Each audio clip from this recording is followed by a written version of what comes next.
प्यारे बच्चों, शुभ दिन।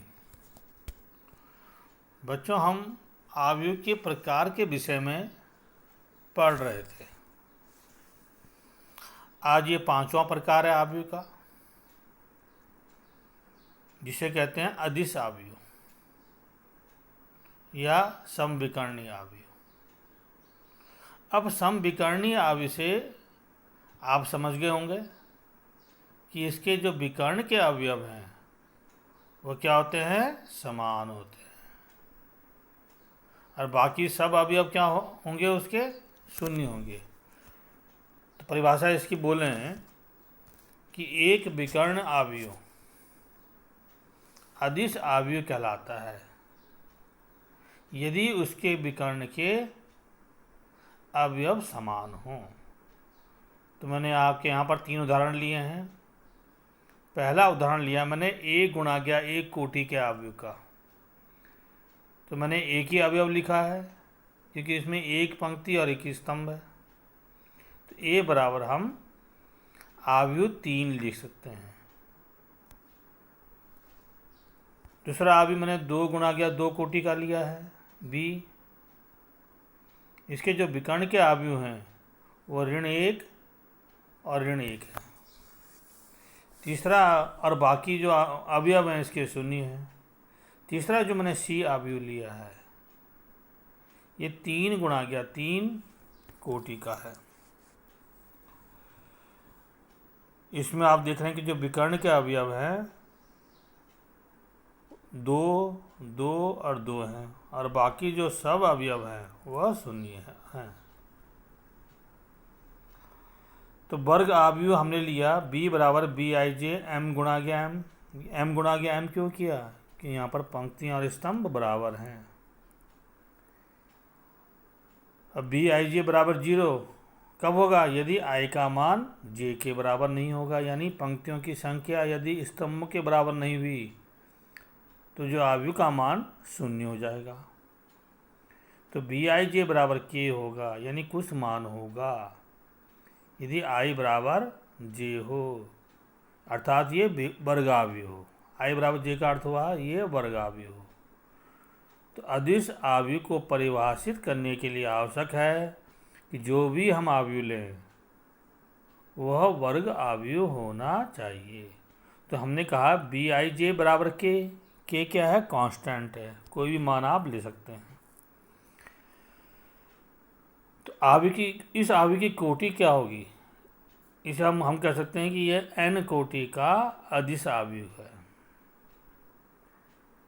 अब n कोटि का क्यों कहा हमने? क्योंकि n गुणा गया n कोटि हुआ, जितनी स्तंभ उतनी पंक्तियां, क्योंकि ये वर्ग आयु है। छठा बहुत महत्वपूर्ण है, तत्सम्मक आयु। ये आगे आपके बहुत काम आएगा। या एकांक आयु, इसके नाम से ही आप समझ रहे होंगे कि ऐसा आयु एकांक आयु कहलाएगा जिसके विकर्ण के अवयव क्या हों? एकांक हो, यानी इकाई हो, एक हो, और बाकी सब अवयव क्या हों? शून्य हो। परिभाषा इसकी लिखें तो ये एक वर्ग आयु, शर्त यह है कि ये भी क्या होना चाहिए? वर्ग आयु होना चाहिए। तो एक वर्ग आयु तत्सम्मक होगा यदि विकर्ण के अवयव 1 हों तथा अन्य अवयव शून्य हों। शर्त यह है कि अन्य अवयव क्या होने चाहिए? शून्य होने चाहिए। अब विकर्ण के अवयव 1 होने चाहिए। तो ए आई जे बराबर 0 होगा। कब होगा? जब आई बराबर जे नहीं होगा, अर्थात यह वर्ग आयु नहीं होगा। फिर कहा मैंने कि इसको परिभाषित करने के लिए, यानी तत्सम्मक आयु को परिभाषित करने के लिए आवश्यक है कि उसके स्तंभ और पंक्तियों की संख्या बराबर होनी चाहिए। और ए आई जे बराबर 1 होगा। कब होगा? जब आई बराबर जे होगा, यानी वर्ग आयु होगा। कहने का अर्थ यह है कि जो वर्ग आयु का मान इकाई कब होगा? जब वो तत्सम्मक आयु होगा, या इसका उल्टा कि तत्सम्मक आव्यूह का मान 1 कब होगा, जब वो वर्ग आव्यूह होगा। तो हम कह सकते हैं I बराबर J पर n कोटि का ये क्या होगा, तत्सम्मक आव्यूह होगा। इसे हम IN से निरूपित करते हैं। साधारण भाषा में इसे I से निरूपित करते हैं।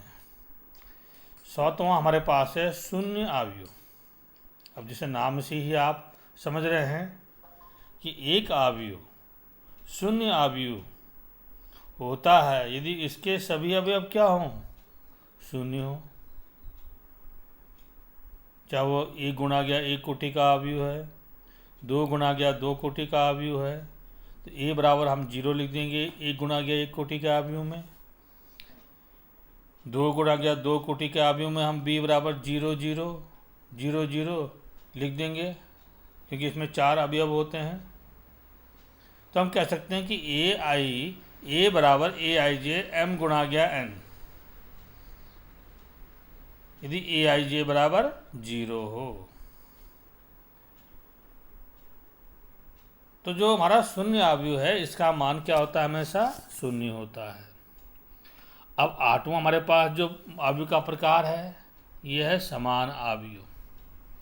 तो समान कोटि के वे आव्यूह समान आव्यूह कहलाते हैं जिनके संगत अवयव बराबर हों। ध्यान दीजिए, जिनके संगत अवयव बराबर हों।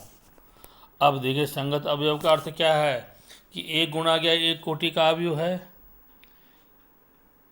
तो तभी बराबर होगा, समान होगा, जब उसके दोनों अवयव क्या हों, दोनों अवयवों के अवयव बराबर हों।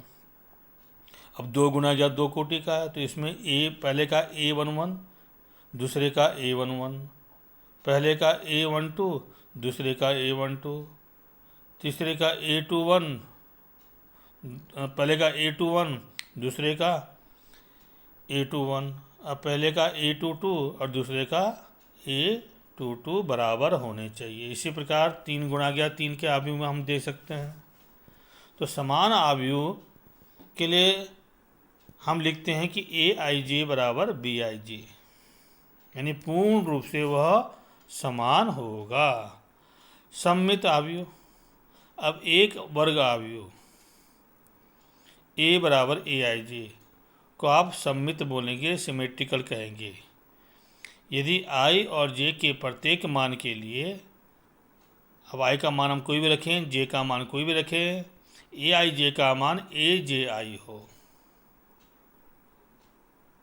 यानी पहले की पंक्तियों और स्तंभों को परिवर्तित करने पर जो आव्यूह प्राप्त हो वो दूसरे आव्यूह के बराबर हो, तो ऐसे आव्यूह को आप क्या बोलेंगे, सममित आव्यूह कहेंगे।